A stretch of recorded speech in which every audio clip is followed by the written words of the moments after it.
On December 16th, your private messages stop being private. And that's not even the scariest part. Because while Meta gears up to read your DMs, one of the most powerful surveillance CEOs on Earth just slipped up on stage, and what he revealed might explain everything that's coming next. Let me show you exactly what everyone's freaking out about. Starting December 16th, Meta will start reading your DMs. Every conversation, every photo, every voice message fed into AI and used for profit. Basically, the guy claims your private texts, voice messages, and photos might soon be fed straight into Meta's AI. Of course, the internet went nuts because if anyone has a monopoly over our conversations, it's Meta. Between Facebook, Instagram, and WhatsApp, they basically own half the planet's DMs. But wait, it gets worse. The video also claims that opting out is just a trap. Like they'll let you opt out as long as you go through a maze of confusing settings and pop-ups designed to make you give up. So here's how to stop it. Now, they make this intentionally difficult on purpose, and you can only do this on desktop. You cannot do this from the mobile app. So first, you're going to visit privacycenter.instagram.com, and it's going to take you to this page here. And what you want to do is you click on other policies and articles, and you'll see where it says how Meta uses information for generative AI models and features. Click here. And the third option is privacy and generative AI. You open this, scroll to the bottom, and you'll see it says, whether you use Meta products or not, anyone can submit requests related to their personal information from third parties being used to develop and improve AI at Meta. You click on learn more and submit requests here. And this is the form that you want to submit. So you click this, fill out this information here, and send this. And this is how you submit to opt out of Meta using your information to improve their AI services. So here's the big question. Is this real, or are we being played again? Well, Meta says no, they're not reading your private messages. They'll just use whatever you tell their AI assistant. Sounds innocent, right? It's only until you realize Meta AI randomly jumps into chats that you didn't invite it to. And it is allegedly designed to have very inappropriate conversations with kids. I mean, we're really looking here at a deliberate strategy on the part of these companies to farm engagement, right? I mean, they're trying to do everything they can to draw in these teenagers, preteens in some cases. This isn't happening by accident. I mean, this is a design. Isn't that correct? Yes, and teens are especially vulnerable to this. And we know that at Meta, for instance, that this is policy. I mean, this Meta memo was leaked and made public. Their guidelines, internal guidelines now on talking with children, they say it is acceptable to engage a child in conversations that are romantic or sensual. It is acceptable to describe a child, in terms that evidence their attractiveness.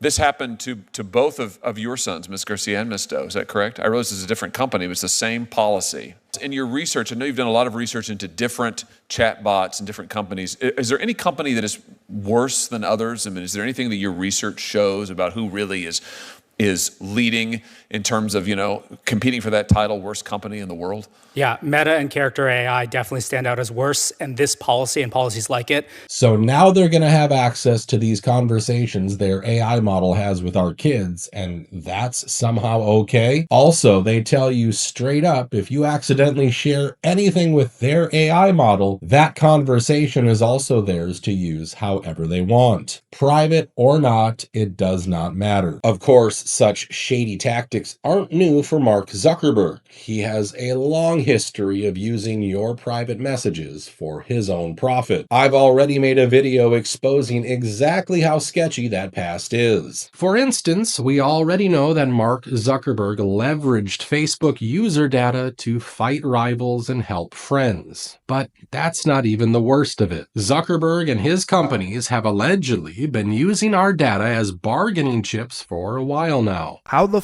is this legal? A new report came out this morning of a lawsuit that alleges that Netflix paid Facebook $100 million back in 2011 to access private messages from people who were using Facebook. And obviously they were doing this to gather information and data of people on Facebook so they could use it on Netflix to recommend shows and movies. Oh, and this wasn't just like a one and done thing. No, of course not.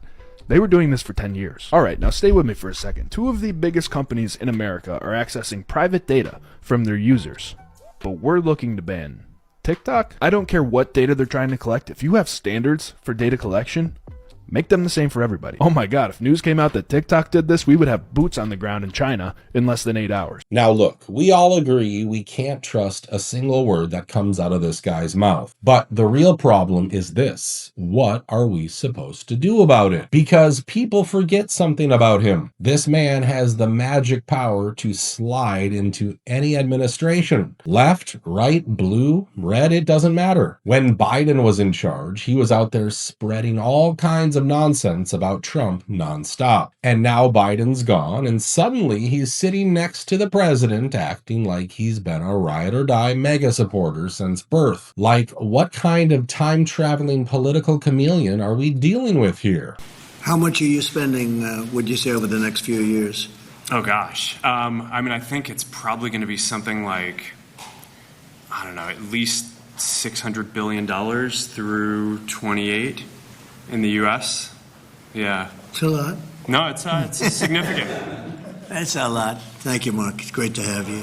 Sorry, I wasn't ready to do a for announcement. He said I wasn't sure what number you wanted to go with. And here's the scary part. He's not the only billionaire who's made himself a permanent part of the government. Let's talk about the people behind Palantir, because these guys aren't just in tech. They're plugged into the highest levels of surveillance and intelligence, and their CEO acts like this on live television. When we began talking, annoying each other 10 years ago, hopefully I'm annoying you as much as 10 years ago, or more, when I made you know this, yeah. Every decision Palantir made, FDEs, going public, building products, enterprise, large data sets, going to government, acknowledging American superiority, being pro-meritocracy, launching an AI platform, calling into question that AI models would actually be able to perform without orchestration.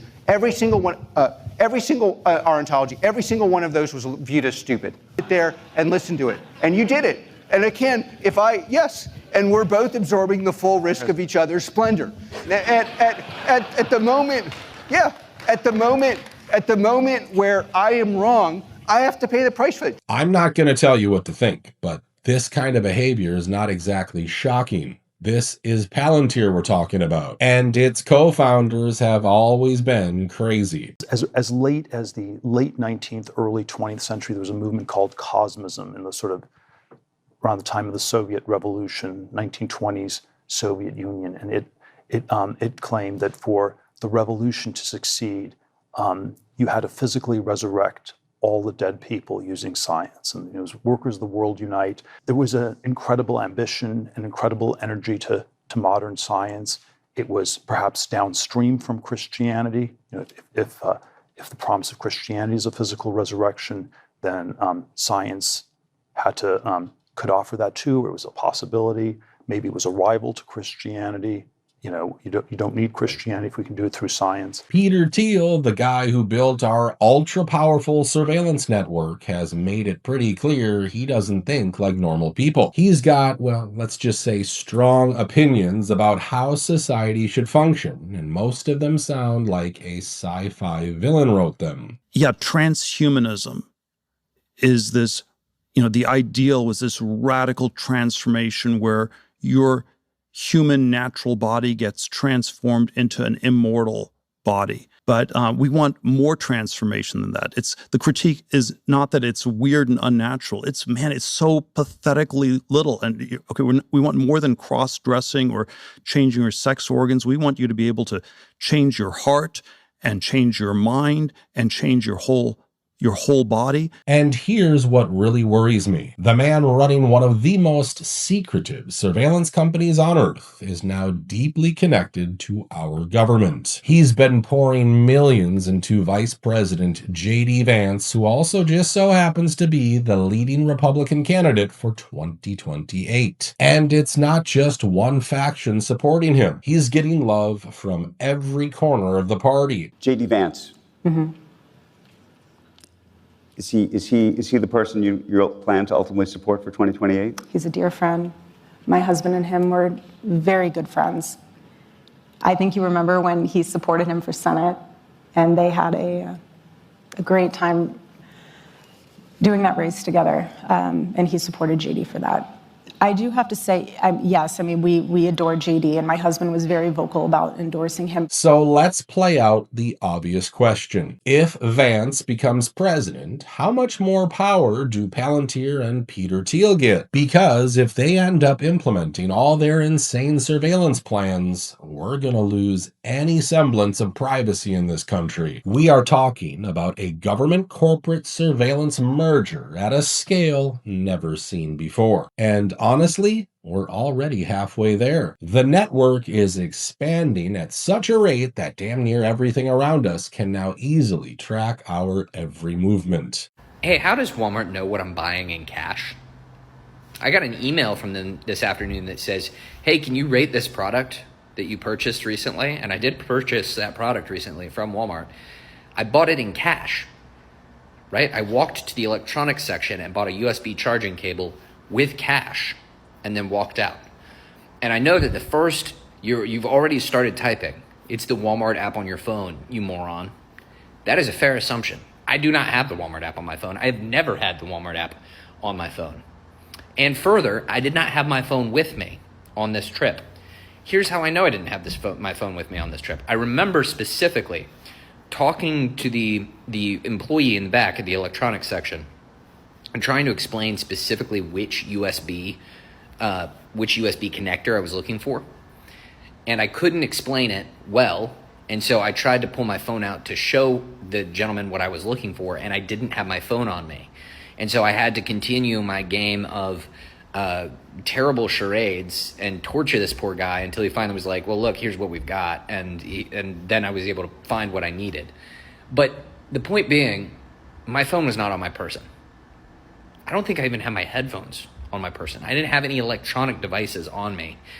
So how does Walmart know what I purchased in cash?